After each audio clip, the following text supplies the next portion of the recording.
So yan guys, ang daming langgam. So yan ang sumisira sa ganito, sa sitaw, mga aphids, nagiging aphids. Yan po, kung makita po ninyo. So baking soda, saka kuya lang ng sabon yung bula. Kaya lang maalis po yan. So yan po ang gagawin lang natin, hindi na natin kailangan ng spray. So kung makita nyo po, na ganyan na po yung langgam itsura niya. So nanghina na po siya. So at then tatanggal na rin yung bahay ng aphids. So yan. Kailangan pumalis yan kasi papatayin niya ng halaman later on. Ito, ang daming langgam. Yan. So mahina po dito kasi mabagal to kasi may mga aphids. So kailangan natin isprayin ng baking soda with soap. With soap, sabon po. Yan, with soap, hindi soap, with soap. Yan. Para malis po yung mga langgam. Yan. Kasi namamatay po eh. Ito mas sumisipol, kailangan natin maagapan to. Ito, okay lang to. Yung may mga langgam po ang hinahanap natin. Yan, may mga langgam sa ibaba. Baka mag-umalis sila dyan. So kahit every week po ang apply baking soda na may bula ng sabon, yung tinunaw na sabon o powder. So magaling po yan dyan. Yung paalis. Yan, yan, may mga langgam. Makita po ninyo. Tingnan po natin.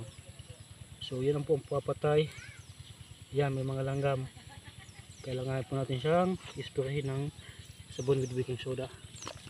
Yan, may mga langgam. Nakita po ninyo ito na may langgam. So ganyan lang po.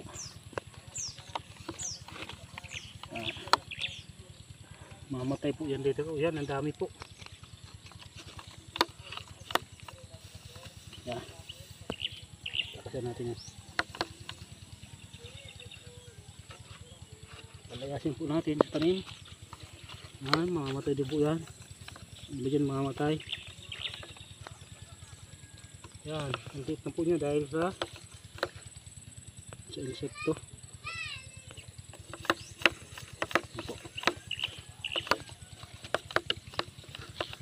Ito po, sama na ng dahon niya. Ang daming aphids. Aphids po ito. Yan. Kailangan po natin sprayin siya.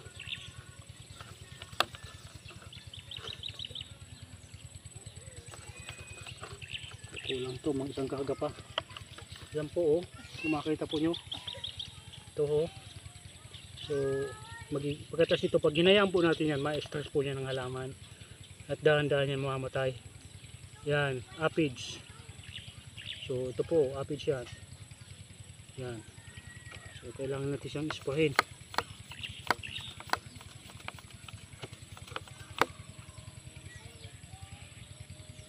Yan po.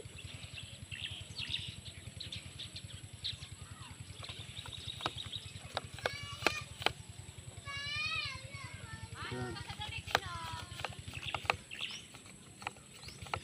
Yan. So ganun lang po ang gagawin natin. So dalawang beses isang linggo po. Baka maalis po talaga siya. Malinis yung dahon, mabulabog yung mga aphids. Mamamatay po yung iba niyan. Yung iba talagang resistant din sila. So kailangan natin ulitin. So salamat po, sana may natutunan sa akin. May natutunan kayo sa aking video. Huwag kalimutan mag-like, share and subscribe o mag-follow sa aking channel. So maraming salamat po.